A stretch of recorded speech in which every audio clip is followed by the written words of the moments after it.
Hi everyone, this is the Nerd Roundtable. Welcome. Hi. You guys want to introduce yourselves? I'm not gonna make it complex and complicated. My name is Josh. I'm black. Here we go. Hey, I like that. I like that. Be yourself, be proud. Well, my name is Kevin. I'm Mexican, and Team Marvel over here. And Canelo, you already know. You're Canelo all the way, baby boy. Yes, sir. And The date is September 5th, so let's make that clear. oh yeah, people aren't gonna see this for like 2 years. I'm just kidding. Yeah. And I'm Philip. I'm just an all-around nerd. I'm wearing a Superman shirt. I thought that was a good shirt to start out with. I love superheroes, and he's the face of superheroes. So, and I grew up with the '40s one, so I chose that logo. OG. So, on this podcast, I think we're just gonna talk about nerd stuff. I mean, we were already doing it recreationally, so I just thought, you know what, let's just make it a podcast. Everyone, well, you guys had the idea of a podcast actually. I was just excited about it.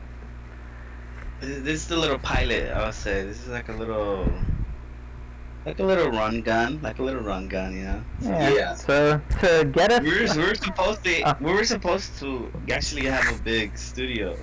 Yeah. But due to our schedule and stuff like that, there's one more crew member missing. But yeah, he had some stuff to attend to. He has some battle right now. Yeah.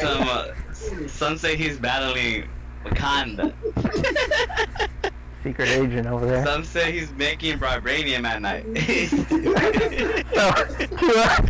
Let's just say that he's stealing some type of formula from Spider-Man. Yeah, he's working something up right now. He doing something at night that we don't know. You know what I'm saying? So I know, but we don't know. Oh yeah, you guys we do know, but we don't know. So you know what I'm saying? But yeah, we're missing one more crew member. Shout out to the other Latino Kevin. Shout out to the Latino Kevin. Yeah, he's actually fully. I won't announce his name. Yeah, he'll be on. He'll introduce himself. Probably not this episode, but we're recording multiple today, hopefully. So. He's going through a divorce right now. He's going through a divorce. He got 6 kids. The first episode is just gonna be us talking about him. No, but yeah, we had everything planned out. Some things happen, Yeah. But anyway, so a little pilot flow. So yeah, so to start, I mean, I wrote like 100 nerd questions that we can get into. We might not even get to all of them. I mean, certainly not in this episode. But basically, just to start us off, and if we go off into nerdy tangents, that's just what we do here. So for the first one, yeah. I just started off very, very simple. One of those who would win in a fight questions. So who do you think would win in a fight, John Wick or Jason Bourne? If you guys know John Wick, Jason Bourne. I don't know who that is. I mean, I think Matt Bourne plays as Jason Bourne, correct? Yeah, that's Matt Damon's action character. I can't control myself. Oh, are we all wearing sunglasses? Oh crap.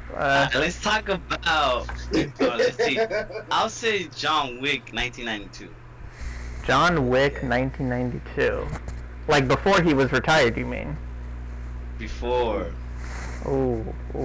Are you talking? Let me ask this for clarity and context. Are you talking in regards to physical combat, or are you talking just pure weaponry?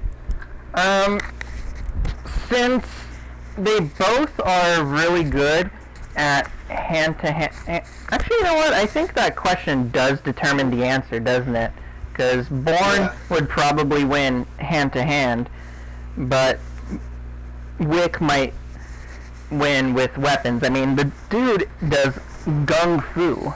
If he has a sword, then I'm gonna have to lean towards Wick.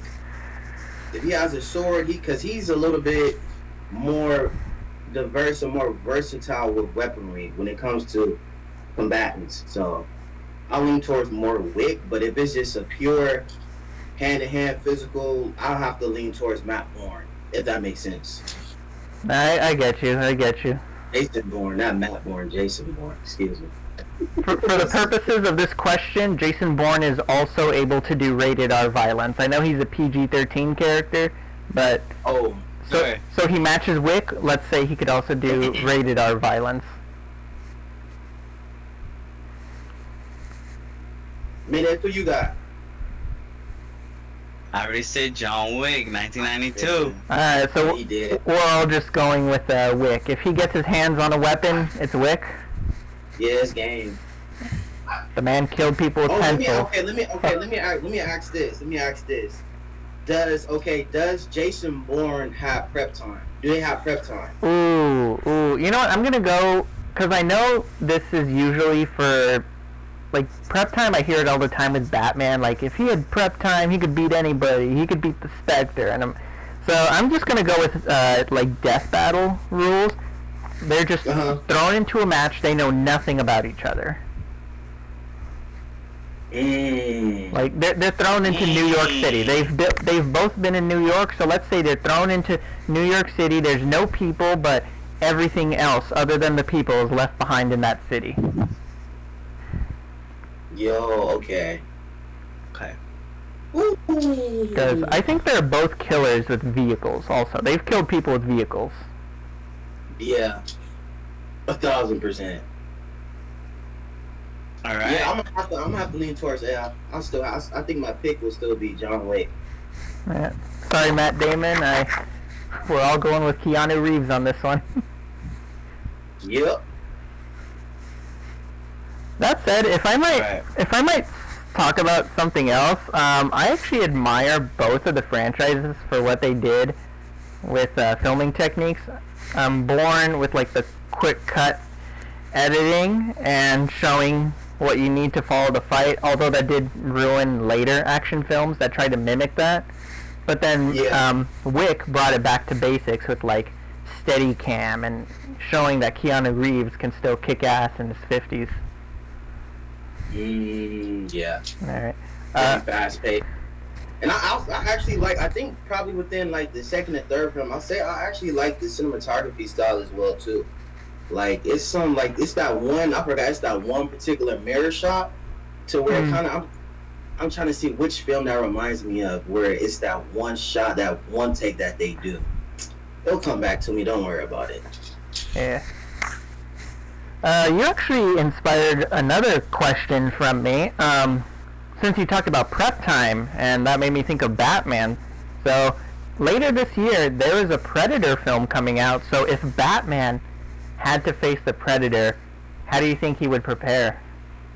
Oh, shucks. I mean, if I'll say this: if Batman can prepare, I won't say it's not going to be an easy task, because I feel like Predator, there's like different species and so forth. If he can prepare for a Kryptonian, I think he can prepare for a Predator.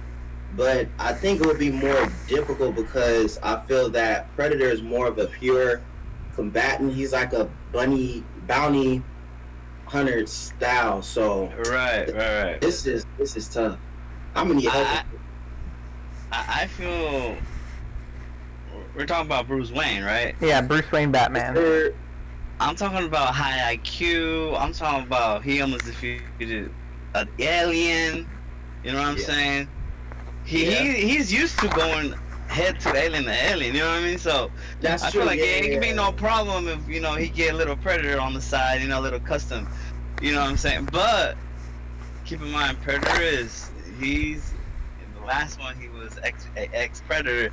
The new one coming up, he's gonna be the Predator. They're being predated. You know what I'm saying? So what if we might never know if Bruce Wayne might get a little uppercut on your little Predator man. What if he's very very trained though, very trained, but high equipment. You know what I'm saying? What if he doesn't have? Oh, sorry. Like you guys do raise a really good point. Like I suppose it is very straightforward. He could just prepare for Predator and be ready, but yeah, he's high IQ. Bro. Come on. If we talk Batman v Superman, he prepared for 18, 19 months to fight Superman. and Superman wasn't after him, so he had the time to do that. So Predator, let's assume the Predator is after Bruce Wayne Batman. He just popped into Gotham, and this is probably somebody that can track him to the Batcave because he can turn invisible, and Batman wouldn't have the technology to track him unless he knew about him beforehand. So let's say surprise attack at the Batcave.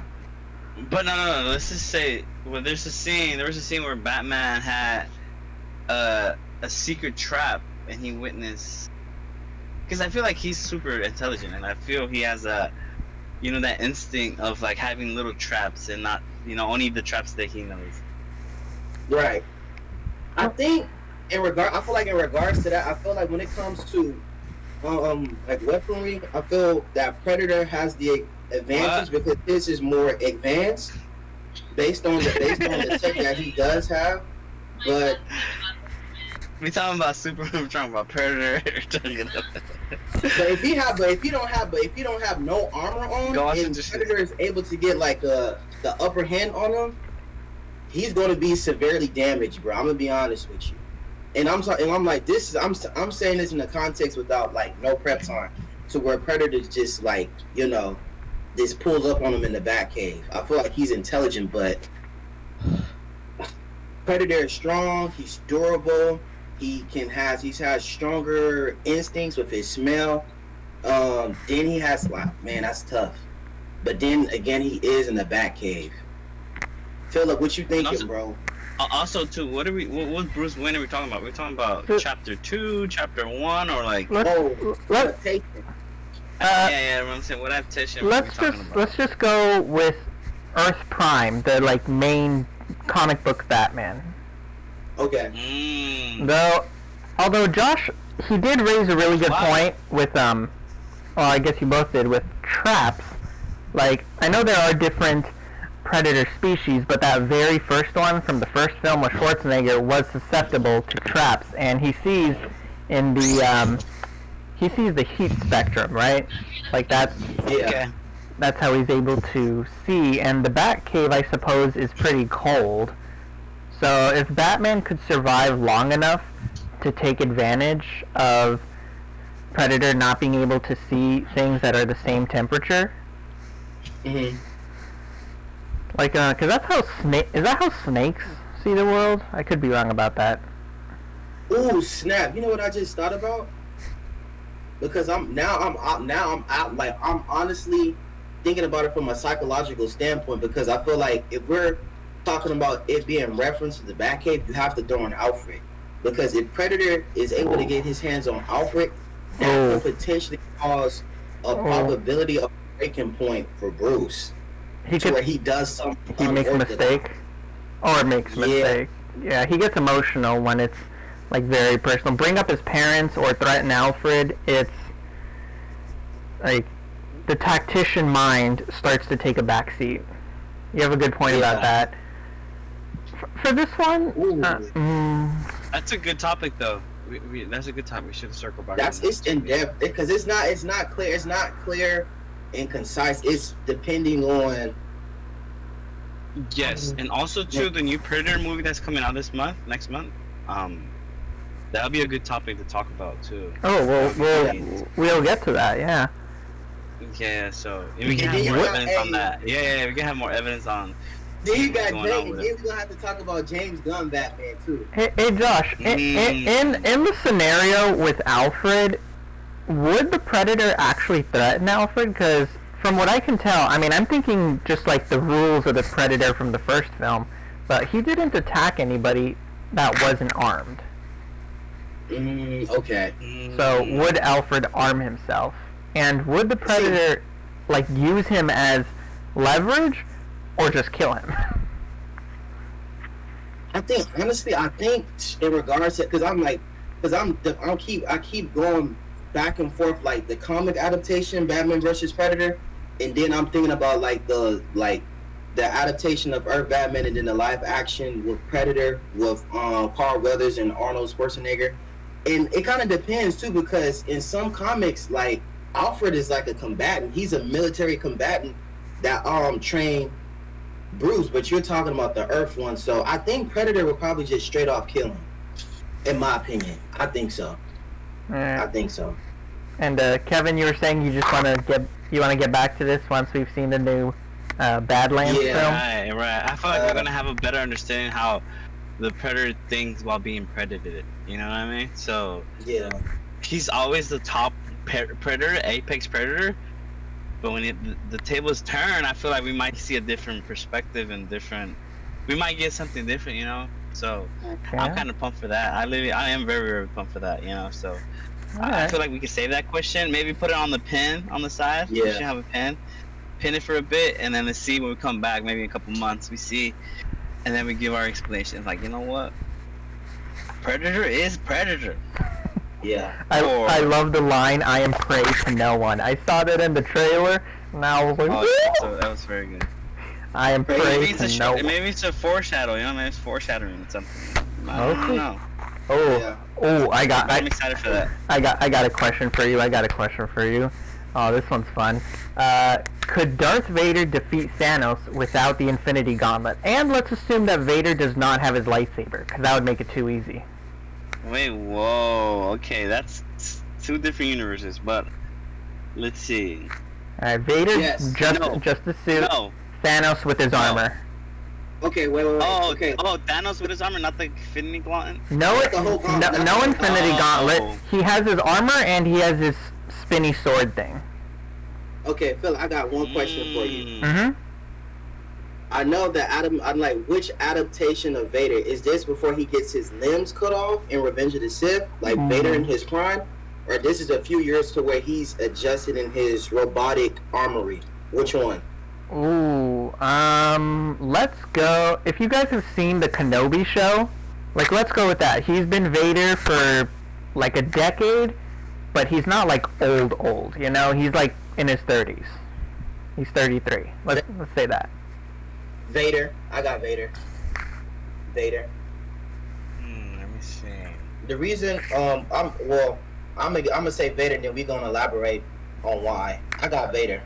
All right, Kevin. Let me think. I'm gonna see. This would be a good fight, but Nuts. I'll have Thanos okay, brother. Ooh, okay. We got different opinions. Which means we got a discussion. Alright, Darth Vader has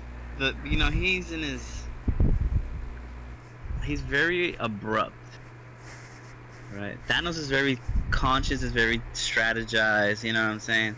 I think that Vader gets his feelings in the way a lot in battle, you know what I'm saying? Yeah, his anger. Thanos is just gonna be like, you know what I mean? Thanos don't go, you know what I'm saying? Like, he's killing, he beat the thing. He went head to head with the thing.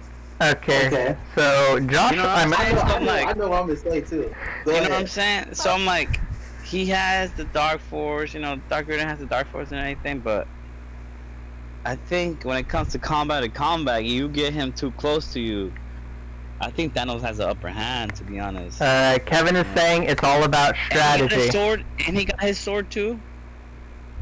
No lightsaber. Yeah. Yeah, I know. But Thanos has his sword.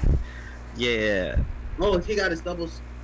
Yeah, that's what I'm saying. So I got Vader. Alright. How come? I want Philip. I'm gonna explain in a little bit. Ooh. I want Philip to give his count, and then I'm gonna. Yeah. I'm for you, boy. Okay, so like you guys, I like have to choose one, right? Like there is no if this or that. Okay, so I have to choose one. In most battles, let's say they're just thrown into the arena. They know nothing about each other. I'm probably gonna go with Vader. I'll explain myself, and then I'll open it up to you guys, or you could just jump in whenever. Like, we have no rules in this podcast. I think Vader's emotions can get in the way, but Thanos wouldn't know anything about him personally. So the only emotions I can see that Vader would display would be his anger, but that fuels his dark side powers. So I don't know if he could necessarily beat Thanos just like straight up all calm with the demeanor he usually has. Well, no, he's not beating him like. But like the angry demeanor, like in Kenobi, when we see like in episode 6, when we see him come at Kenobi with like anger, like that demeanor, I think he can probably beat Thanos. Even with the sword, since it's a metal, he could probably just use the Force, take control of it himself. It's just I don't mean to interrupt. Because I know for a fact that the sword that he had in Endgame is some type of specific metal to where it can break vibranium. Because you see what it did to Cap's shield. What was it made out of? I know there might have been a name for it, but I forget. But it's not indestructible, because like Wanda was able to break it. But then again, we don't know if that was just pure force or if like only magic can break it. I know technically magic exists in the Star Wars universe, like the Night Sisters use it, but I think that's just like a different flavor of the Force, you know? Oh. So it might not be like magic. They said it, I'm looking at it right now, they said it's made out of the same substance material as Thor's hammer, as Stormbreaker. I think it's called, I'm probably pronouncing, I'm about to butcher this. I think it's called Uru or something like that. Uru. It says the same mystical metal used to forge Thor's hammer, Mjolnir, in the axe Stormbreaker. Yeah. All right, Kevin, what are you thinking? What? This guy. No, we're still talking about Thanos and Dark Vader? Yeah, I mean, I got more questions if you want to like move on. Nah, because I want to get my answer, but I want to see what he has to say. I already said it. I said okay, but why? Because I feel like, all right, first off, let's see who Dark Vader. This is what I'm perspective. Who Dark Vader beat it, or whoever he battled, right? Not a lot of people. I'm not saying myself. Jedi. Right? He's very egotistical, right? Mm-hmm. He's very emotional, right? Oh yeah, you did explain. He's very emotional, right? Thanos, on the other hand, he is a warrior. You know, he's an alien. He's a mastermind, high IQ. You know, he know what he wants. Conqueror. Type stuff. He's stratified for. Yeah, he's a conqueror. You know what I'm saying? He knows how to, let's say, manipulate people, right? Like he does. Right. He battles with the Avengers. Come on. He battled with the Avengers, guys. Come on, guys. Okay. About this. So you're saying Dark Vader, who really, I mean, got manipulated? What? Oh no, I'm not Dark Vader. I'm not about to let you disrespect the. Dark Vader only fought. Dark Vader only fought. Only fought who? Obi-Wan, the highest ranking Jedi, and then second. No, he's.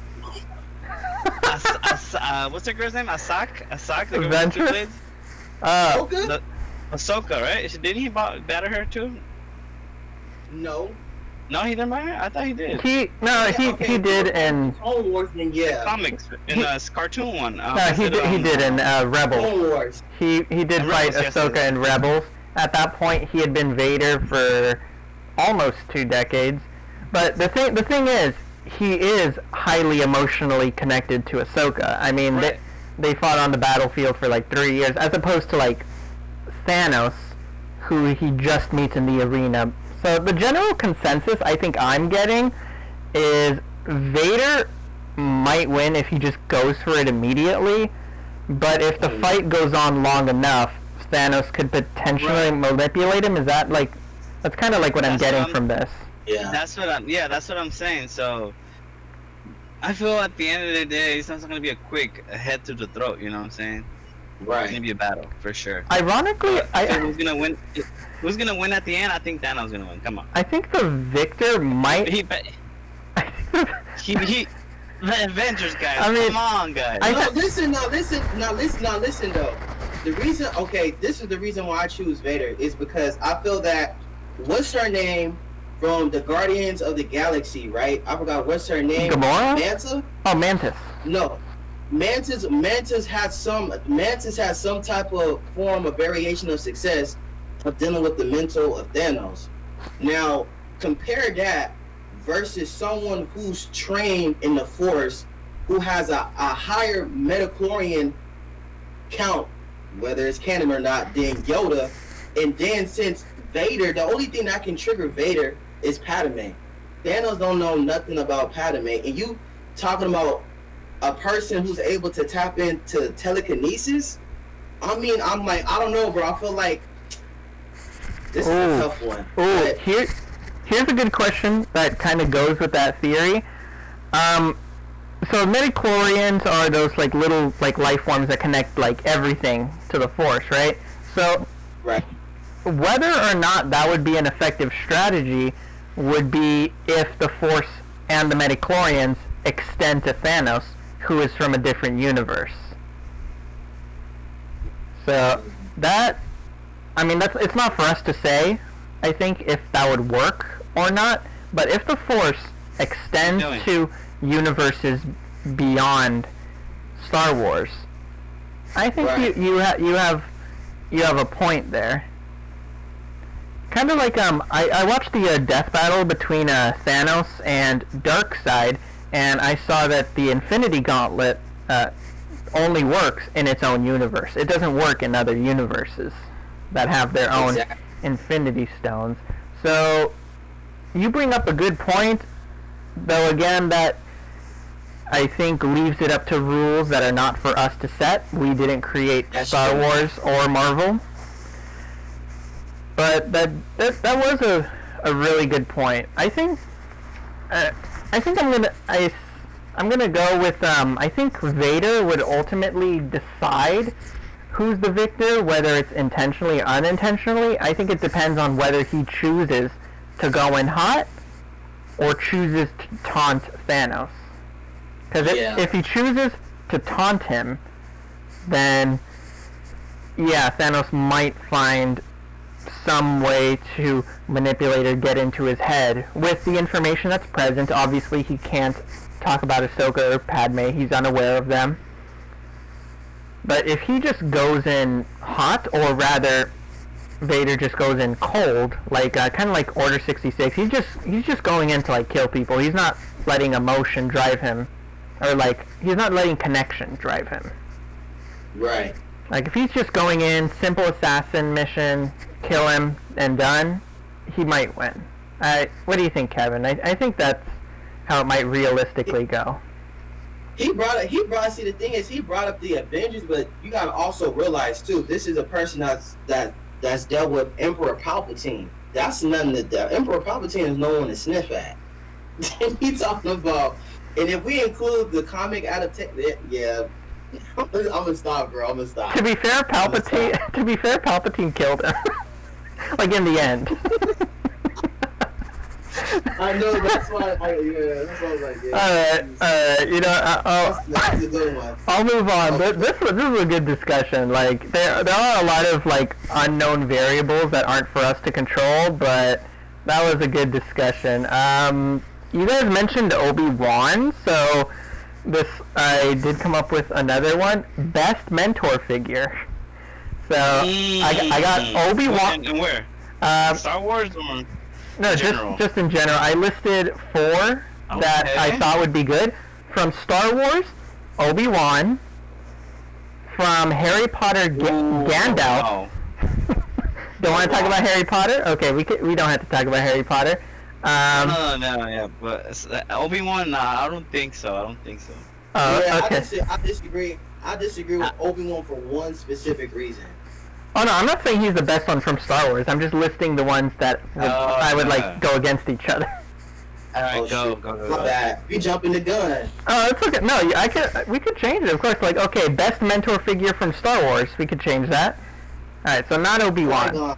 Qui-gon. Qui-Gon, Obi-Wan's master. His wisdom was way surpassed the Jedi Council. That's the reason why, bro. He was unorthodox. I love it. I like that. Yoda was wise enough to know that they needed someone unorthodox on the council, but despite that, and despite being invited, Qui-Gon said no to being on the council. Like, he just follows the will of the Force. You know what? Yes, you're right. Okay, best mentor figures between these four. Qui-Gon Jinn from the Phantom Menace and the Star Wars respective universe. Gandalf from the Middle-earth franchise. Dumbledore from the Harry Potter franchise. Or Uncle Iroh from The Last Airbender. Oh, I saw your guys' faces light up with Uncle Iroh. I feel like we're all gonna vote for Iroh, aren't we? Alright, you trying to list animes? Alright, okay, I like that. Alright, let me see this. Out of those... First off, for Naruto. Hold on. Alright, go on.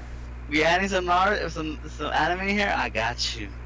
Go ahead, fam. For Naruto, I gotta give it to my pal, Mr. Jiraiya. You know what I'm saying? I know you haven't seen. I haven't seen that yet. I can't comment on that. This is emotional, bro. I can't pick one, just one. Okay. That's gonna be 2 hours, bro. Wait. Okay, let's Jiraiya, my best. Oh, Kevin should be here right now, bro. Jiraiya. Let's eliminate one.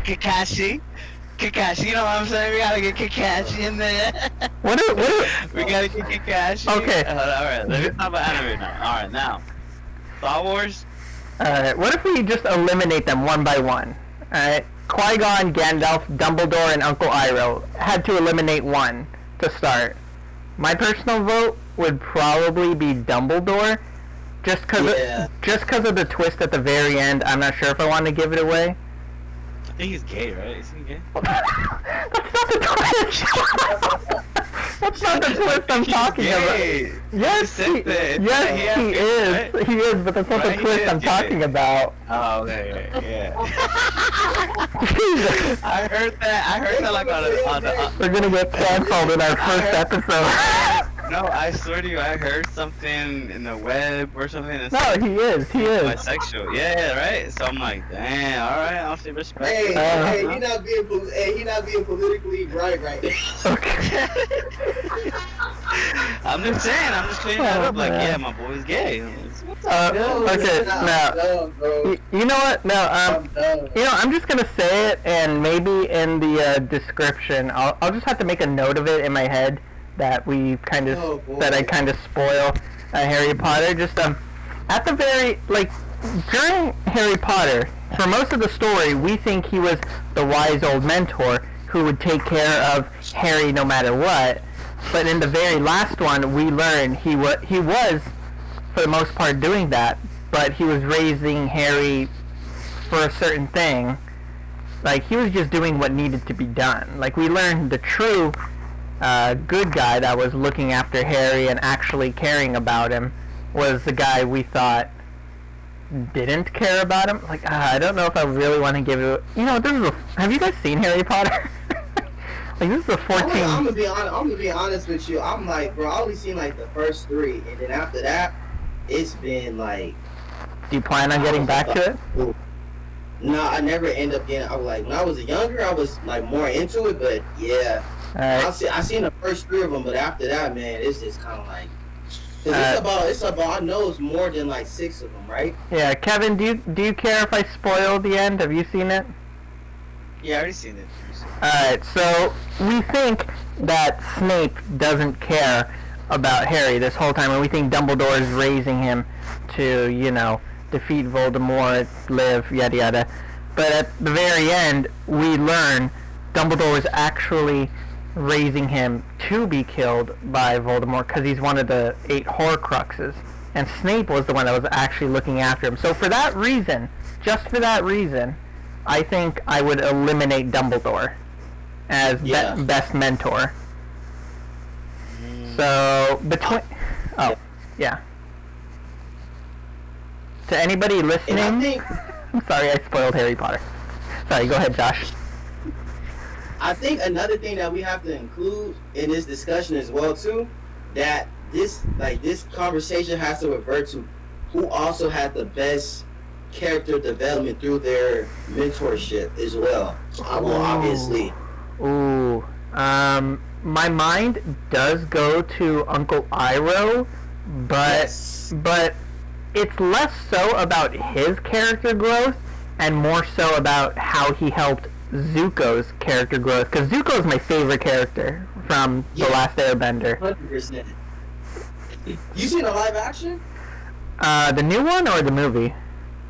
The one on Netflix. Yes, I have. Yeah. I love that they got the guy from Kim's Convenience to play Uncle Iroh. I loved him in Kim's Convenience. I'm forgetting his name right now. Like, I feel so bad about that. He's also been in Star Wars lately. I forget his name, but he just has such a welcoming face. Like, he was perfect for Uncle Iroh. Yo, that is facts. Okay, so between him, Gandalf does have good character development, though. Yeah, that's what I'm saying. That's why I threw that in there. He was offered the role of head of the Wizard Council. He said no. So much like Qui-Gon Jinn, who said no to the Jedi Council. Yeah. Gandalf did die. Spoiler alert to people, but he did come back as Gandalf the White. And to anybody that follows the books, he is the only wizard out of the 5 that was allowed into, I don't know what the name of that afterlife was called, because he was the only wizard of the 5 that stayed true to his mission. Which didn't divert. Yeah, which makes me feel a little bad for what must have happened to Radagast after death, because I like that guy. The Blue Wizards, I don't know anything. I don't know much about him, because there's not a lot written about him. Saruman, screw that guy. Yeah. Man, so who you rocking with? Gandalf. Eliminate Gandalf? Yes, sir. Between him and Qui-Gon Jinn. I don't want to eliminate Iroh, which probably says Iroh's my favorite out of all these guys. But if anything, though, I will have to eliminate. The only reason why I say I'll have to eliminate Qui-Gon is because Maul took him out early. He took him out early, bro. To where Iroh has more vast chronological historical timeline with Zuko, and also dealing with Zuko's sister, and then also dealing with the Avatar too. I think bro, I got Iroh, bro. I got Iroh. I love fighting. I love Qui-Gon. I mean, if Kenobi had been the one to die, I mean, it's called Duel of the Fates. If Kenobi had died, Qui-Gon would have been his master, and Anakin would have stayed a Jedi. But then again, who knows if the prophecy would have happened, because he had to be Vader for him to be in that position to kill Palpatine. To overtake him. That's true. But I think you are right. I would eliminate Qui-Gon out of those 3, just because, I mean, the dude still makes some mistakes. I'm not going to necessarily hold it against him, but he doesn't have the years of experience that Gandalf and Uncle Iroh have. And on top of that, if he had lived, and Count Dooku, well, I don't know if Count Dooku would have been the leader of the Separatists had Qui-Gon lived, but let's assume he would. Let's assume he would Qui-Gon find it in him to fight against his old master? That's so, that's where I start to question it. Qui-Gon might still put his personal feelings first, as opposed to doing what needs to be done. So, sorry, Kevin, I would eliminate Qui-Gon. Did you? Oh, before my Batman is before. That's sad. Did you see the series, that Star Wars series regarding Qui-Gon, Ahsoka, Tales of the Jedi? Tales of the Jedi, to where there were some things where Qui-Gon started to identify the root, personality traits of Count Dooku, to where he starts leaning towards when he starts to sway off. Mm. Qui-Gon is, and even Count Dooku even said that Qui-Gon has more wisdom than him, that he's beyond his like age, in my opinion. But that's we can turn that into a whole discussion. But yeah, we'll cut that short. I just wanted to throw that in there. I mean, he might be wise, but he also did think he could take on Maul on his own. Yeah.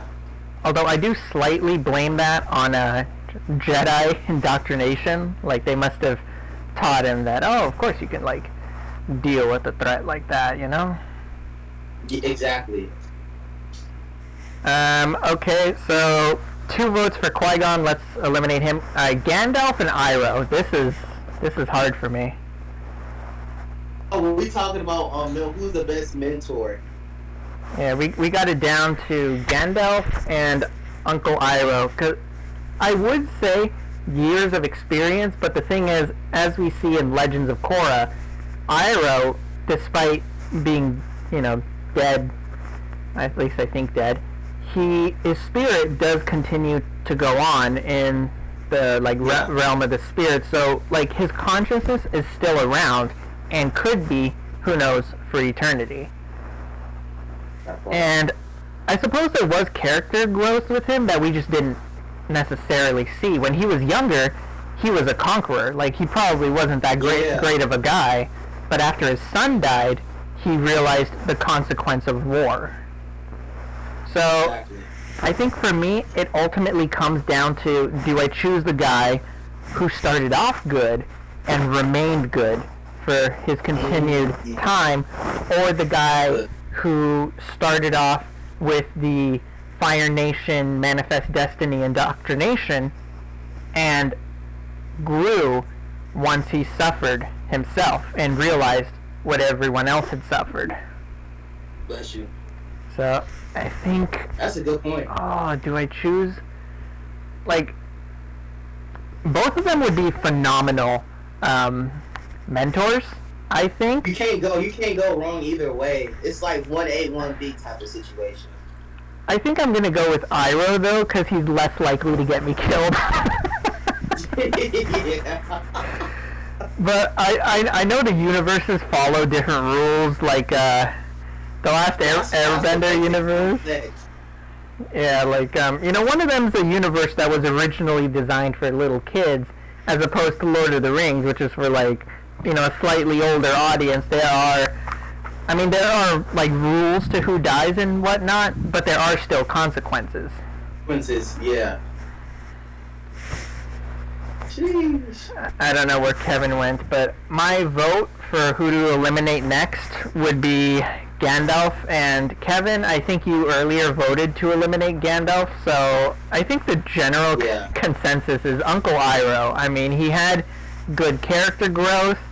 He would probably keep you alive. And he has the benefit of personal experience in a certain way that I don't think any of the other figures had. Like, he didn't start off good. I'm going with my boy Iroh. I love the guy. I want to hug the guy. They should do a whole spin-off series on him, bro. That would have been that would have been tough. I don't know about a whole series, but maybe a special. Because the thing I worry about with a series is, like, too much of a good thing. You know? Yeah, exactly. Yeah, like a movie or something. Yeah, something. Yeah. Like, I don't want to get tired of Iroh. Like, I think he works good as the mentor figure rather than the protagonist. And there's nothing wrong with being the mentor figure. I mean, like, look at Karate Kid, right? I mean, we think of both of them. I want to bring up one of them too. Oh no, screw that guy. He made him do all of his like chores. I'm Latino, dude. I can't stand for that. I'm kidding. At least pay me, No, I'm just kidding. Minutes, who you got? Of what? We've been on this one for a long. We've been on this one for a while. I already said Gandalf. To eliminate him. Yeah. Yeah. So I think we all I think we landed on Uncle Iroh. I know you listed some good mentors earlier, like from Naruto, but I can't comment on that. I haven't started that show, so Jiraiya? This could be something we can get back to. Yeah. All right, I'll Jiraiya's put a pin in that one. Jiraiya was kind of cut off. He was kind of cut off short. It's kind of similar to like the Qui-gon situation, to where he got killed, he got assassinated. All right. But it was an ultimate sacrifice. But yeah, that's something that we gonna have to come back and visit that, because that's I ain't trying to go through therapy right now. I wish Kevin was here though, low-key. Yeah. He'll be here in another episode. Yeah. Wait, who? The other Kevin. Oh, his divorce came through? Anyway, let's choose movie time. Okay. Do you guys know the Hunger Games series? Like. Yeah. All right. Jennifer Lawrence. All right. Yeah. Best movie of 2025. So far? Oh, best movie? Ooh. Hey. I am a straight up nerd, but I'm not saying this because it's a superhero film. I'm doing this because it genuinely gives me hope for humanity, and seeing people's response has given me hope for humanity. Superman. Oh, Super! I thought you was getting ready to say Thunderbolts. Oh, Thunderbolts! I did like. Ooh. Like that one connects, I think, more on a personal level to me. Like, you know, losers who could, you know, make the difference, be on the cereal box. But right. I think Superman has wider appeal because it's just everyone be nice. You know, maybe that's the real punk rock. Like, I think Superman's message has wider appeal. Okay. Do you think he could survive in the world of The Boys? Who? Like our new Superman. Like, I know Henry Cavill would probably like eliminate everyone in The Boys if he needed to, but could our new Superman, who is much more in tune with like moral decisions of life and death, and who isn't like god tier powerful yet, like he does hold back, could that Superman survive in the world of The Boys? I guess it's just a side question. How many times did he go to the sun in the movie?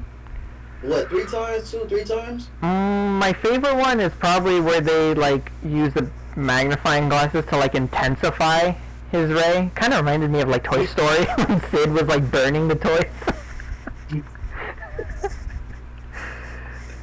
That's funny. If it was Disney, I would say Easter egg easily. That's funny. And that's funny because Sid kind of reminds me of Lobo. But anyway, we're diving on topic. Anyway. Yeah. Anyway. I think Superman could survive, but like we've seen, he probably would have to like work for the victory. You know. Yeah. It'll be extreme difficulty for sure. Anyway, what's your favorite movie of 2025? Go ahead, Menez. You go first. I'm in the kitchen. 2025, what was the best movie? I'll probably say, I want to say F1. I really do want to say that, but, dang, that's tough. That's tough. Because you got Fantastic Four, Thunderbolts, Superman, Jurassic World, Ballerina, Materialist, Honey Don't, Caught Stealing. What else came out this year? Dang, that's tough. 28 years later, we finally got a continuation of that franchise. We got Megan 2.0. I know that's not going to be your favorite, but... Man, I don't know why they keep making those, for real. Alright, my turn? Yeah, go ahead. Alright. I gotta give it to my director Joseph Koskowski. That's what I'm saying, right? The guy who directed Top Gun, F1. Ooh, Best movie 2020 would be 2020. 2025. My bad would be. That boy in COVID. So I think you, F1, baby. Josh. I think you just gotta go with F1. F1 is just so different. Camera work, storytelling. I gotta see this movie. The gadgets they use in camera, it's amazing. Nothing was pretty much VFX. They shot on F1 location while they were racing. Also, the camera and the technologies they have from Sony was like very like new inventions and stuff like that. It was very cool. You know what else I never seen another. I feel like in regards to like Brad Pitt, it's been a while since I seen another actor push him into like an emotional, challenging disposition, if that makes sense. And I forgot what's his name. He's probably going to be cast as T'Challa. Is rumors. I forgot what's his name. He played in Snowfall. Great, phenomenal actor, bro. The dynamic between those, I'll say F1 for me. It's F1. I gotta see this movie. The other movie, which I'm a film guy. I can't believe I haven't seen it yet. Is Sinners. I haven't seen that yet. Oh yeah, Sinners. Oh man, by Ryan Coogler. Man. Wait, Josh, do we want to go see that together? What? Sinners? Yeah, right. We did. Yeah. Yeah, right. We did, right? Together. Me, you, and the Where was the guy who's gonna be on here? Where was I that I didn't go? Oh, this is probably like 3 months. Like yeah. Like we a couple of months. In IMAX, right? 3 months. I might have been on a job then. Oh, okay. Yeah, he was doing with an agency or something like that. That's it. You're right. I was trying to go see it in a real 7mm film. Real 70mm film. I think I saw Oppenheimer like that. There's some real they're still displaying that. I think they're showcasing. I think in Century City, but I think you have to book it up like in advance because people really want to see it. Oh, yeah. But Ryan Coogler, man. I don't want him doing no more big projects no more. I feel like that is one of the top movies this year for sure. It came out this year, right? Yeah, it came out. Yeah. Oh yeah. So it's one of the movies that I feel like it was very, very nice executed, story-wise. It was a novel at first, so I feel like it was a very 70mm. Let me search it up actually. 70mm. If anybody says that Michael B. Jordan doesn't have depth in his acting, that movie totally terminates that. That's out of question. Who says a dude doesn't have depth? I've seen Creed. That guy's got range. And then I saw him in Black Panther as the villain. Yeah, Eric Killmonger. He was one of Marvel's best villains. Good luck, baby Creed. Yeah. Don't call me that. Hey, I'm just showing brotherly love. Oh, although you better be a sit down before you get a pretty photo. I thought of another question. This wasn't one of the ones that I wrote down, but I thought of another one. Because my mind did go to Hunger Games a little bit ago, and then with Sinners, my mind went to like horror franchises. Okay, taking horror icons like Mike Myers, Freddy Krueger, Chucky, let's say Ghostface as well, Jason Voorhees. If you threw them in the Hunger Games, all those killers, who would be the most likely to survive? I'll say Michael Myers. Ooh. I'm not saying he's the strongest, but I feel like Michael Myers has this more psychological edge over Voorhees, and Voorhees is freaking strong. I know everybody dumps Jason X and stuff like that, but I'll say Mike, man. I got Mike coming out of it. I just realized I was totally cruel for throwing Ghostface into this, like just a regular person. Like I know Ghostface is a horror icon, but I didn't think that through. You be child's play, bro. I can see someone just launching Chucky right chuck him over the wall. Okay. My two picks like the two I can't choose between in my mind are Freddy and Mike Myers, or Michael Myers and Freddy. That would be good. Like, That would be good. because Chucky, I think, has died. I don't know. I've only seen the first one. I don't know if he like stayed dead, or if they had like did they have to resurrect him to bring him back? Because like Jason's died, but then he had to get resurrected by lightning. So it's not like he came back on his own. No, he sure didn't. So I don't necessarily know all the rules of Chucky. Like I said, I've only seen the first Child's Play. Freddy Krueger, I've seen like 4 or 5 of those. Michael Myers, I've seen I think 5 of those, but he's not in the third one. And then Ghostface, I've seen all of Scream. Ooh, I'm surprised you didn't throw in Jeepers Creepers. That would have been Ooh, shucks. who's that? You don't know who that is? I gotta look up this person now. Minutes. Jeepers You don't Creepers is know- one of you the don't know who best. Jeepers Creepers is. This is the best franchise movie ever back in 2000s. It was so amazing. To me, my friend Angel actually introduced me to those movies at a very young age. He was, I think, 15, 16. I was about like 12, 13 maybe. But I remember seeing them with his sister, RP, his sister though. I remember seeing these films. Well, the films, and I was very, very scared. But This guy? yes, bro, yes. The one in, I think Jeepers Creepers 2 is the one with the school bus. They got trapped. That was one of my favorite. That was one of my Yeah, favorites. that this one guy? was wild. Is this him? Yeah, and he Yeah. appears. Yes, he appears every 5 years, every 25 years, right? Oh, Yeah, so like Pennywise Every, like, couple rules. things. Right. But this one is like very. I feel like it resonates me because I was very young, and I'm very like, because he introduced me to these movies very young, and I was very, very scared seeing them. But now looking back at them, I'm like, these are pretty cool. These are pretty funny. They're not funny, but they're very good to watch. Very adrenaline, you know. But I grew up watching him, and I think that's why I like him, because I was a very young boy watching him. But Jeepers Creepers is one of the best, I feel, underrated films that back then. But now it's still good though. But I wish they would make a new one for that. Alright, Because they just did.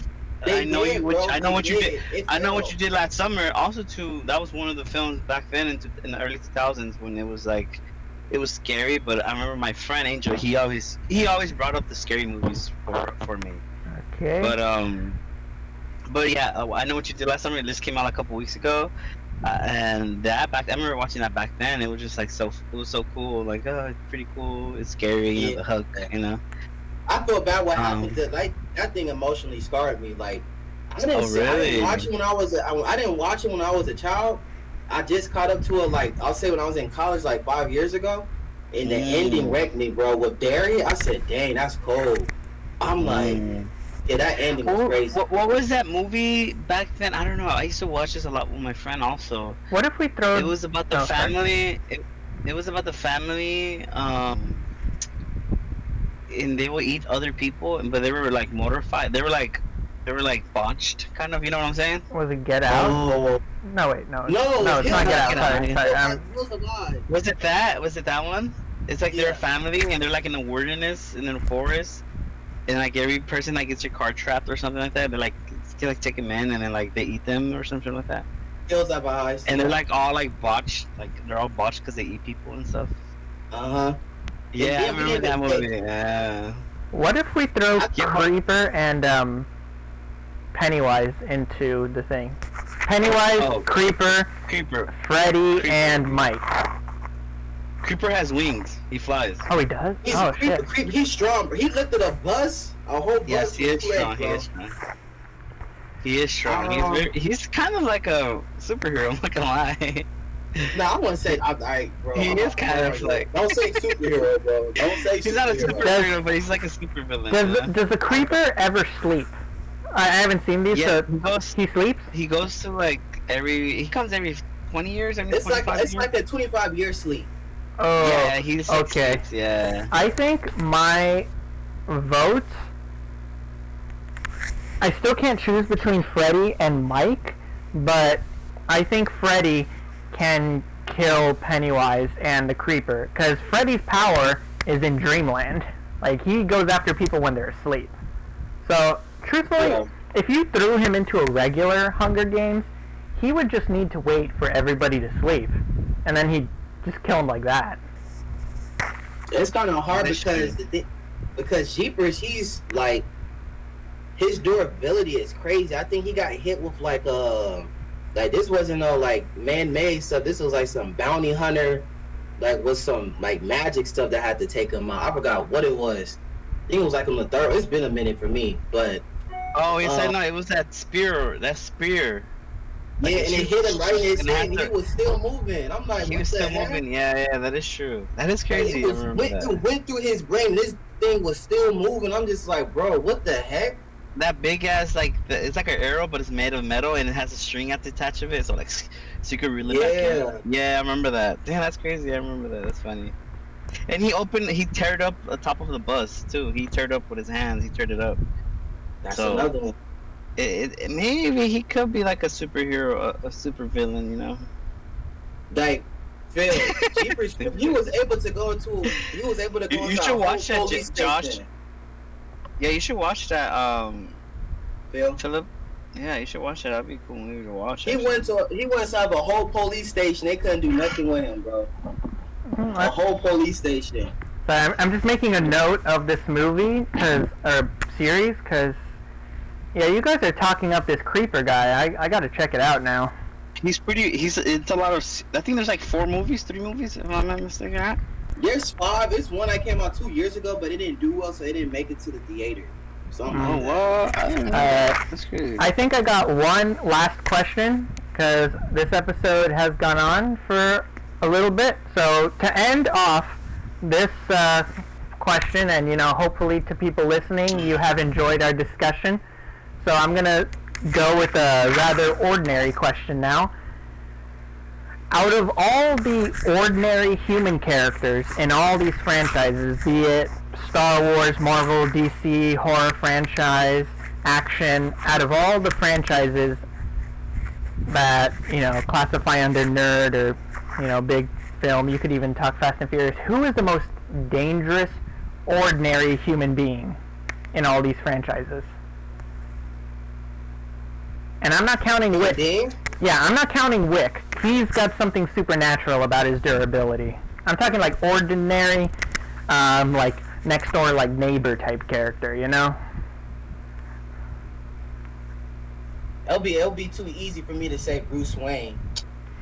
But I'm gonna take him out of it because that's too easy. Nah, he's not ordinary, bro. He's not ordinary. He trained himself like crazy. He's definitely not ordinary. You're right.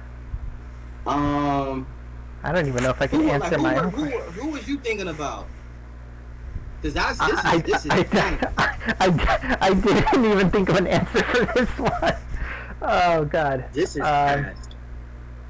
Most dangerous, ordinary. My mind is going to like horror, like protagonists, because they were ordinary people, but then they were able to like take out these like horror icons, right? So that's what my mind is currently like going through. But some of them get killed later on, so. Yeah. I would probably have to say, the one that stands out to me is kind of like, I guess you can say Judith Myers, because she was dealing with Michael for over 2 decades. I'm trying to see who's another one that I can probably watch me say the cabbages cart guy. Because you know how like in the animated show, whenever they destroy his cabbages, he's just like so despaired. But in the Netflix one, when they took out his cart, he looked like he was ready to take on the entire Fire Nation. He was like, my cabbages. You know what? I think I'm just gonna be funny with this one. I'm going with the Netflix cabbage guy.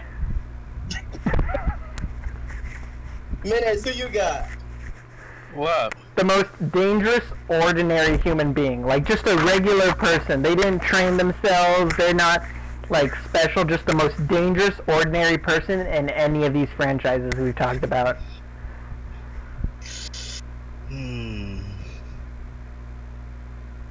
Let me see. I'll say from Naruto. Ordinary kid. Oh my god. Alright, let me see. I was like, I'm not gonna be able to check this. Let's see. Ordinary. Okay. The most what you said, Philip? The most ordinary person, like, not like Bruce Wayne where they like train themselves or anything, just like in a horror franchise you got like characters who all they really did was like just pick up a knife, they're a regular person, they stab some person coming after them. Like just an ordinary person that might as well have just been like thrown into the mix. Venom. Oh, that feels like a cheat code since it's not technically him. Oh. We are Venom. Do you mean Venom or do you mean Venom. Eddie? Do you mean Eddie? Eddie I Brock. think Eddie.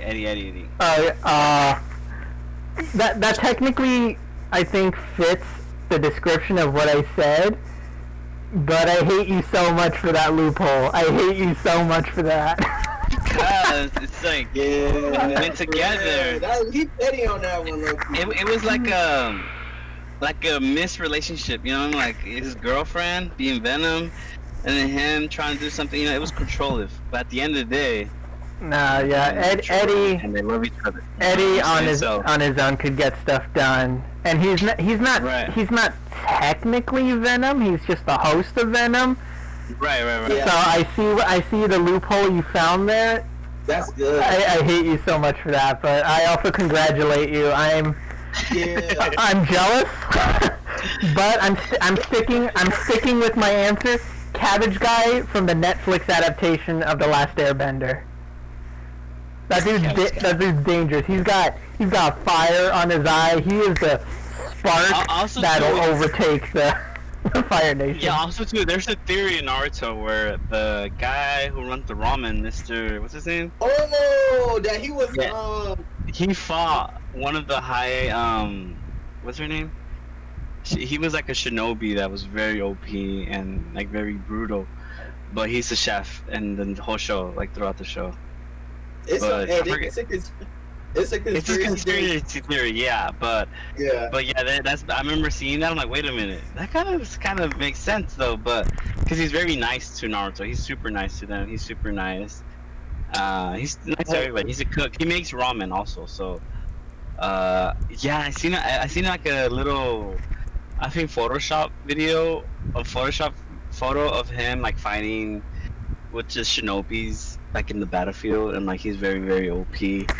I'm like, damn, that would have been a crazy throw though. But that, and also too for Hunter x Hunter, I would say, well, I mean, technically, Man, I don't want to spoil this it. looks like him, bro.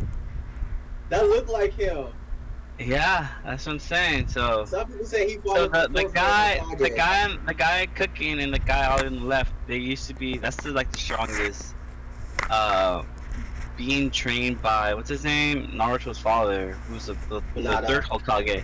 Hinata was the third Hokage. Third Hokage, right? For the Hakaton? I mean, yeah. Yeah, the fourth, the yellow The flash. fourth. The yellow flash, yeah. So that would have been a cool theory though to talk about. But I understand you don't watch Naruto or anime like that, but that would have been a dope thing to talk about.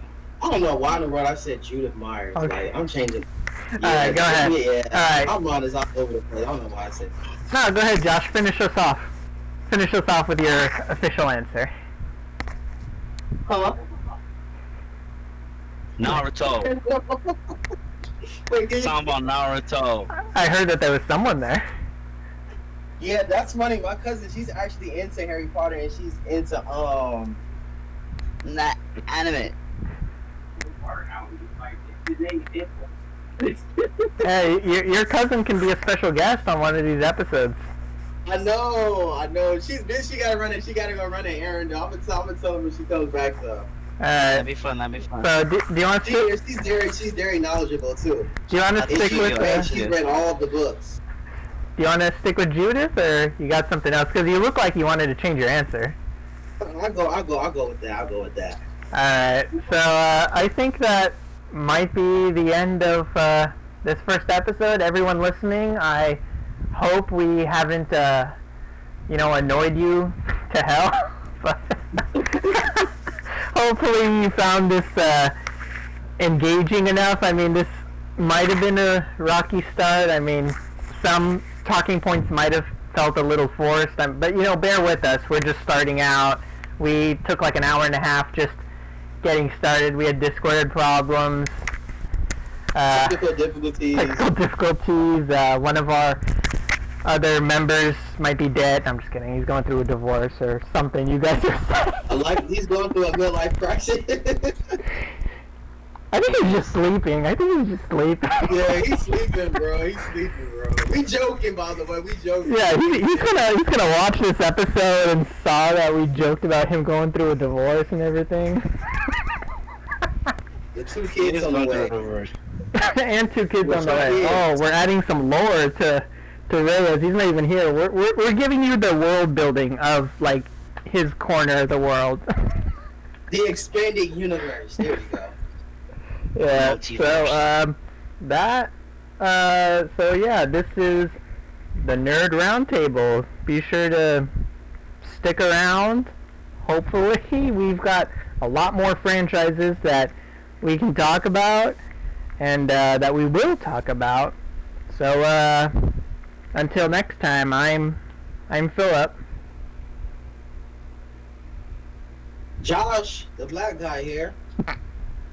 Kevin, the Latino boy. And this is the Cuban signing off. We need a slogan back. When the other Kevin gets here, 3 Latinos and a black guy. No, I'm just kidding. Oh, God. I can't be the one to say that. No. That's it. Oh, my God. There we go. We got canceled. First episode, we got canceled. Oh, boy. Well, it was nice talking with all y'all listening. Apparently we're getting canceled because of that joke. So this is our one and only episode. No, I'm just kidding. We'll be back. Peace out, everyone. Peace.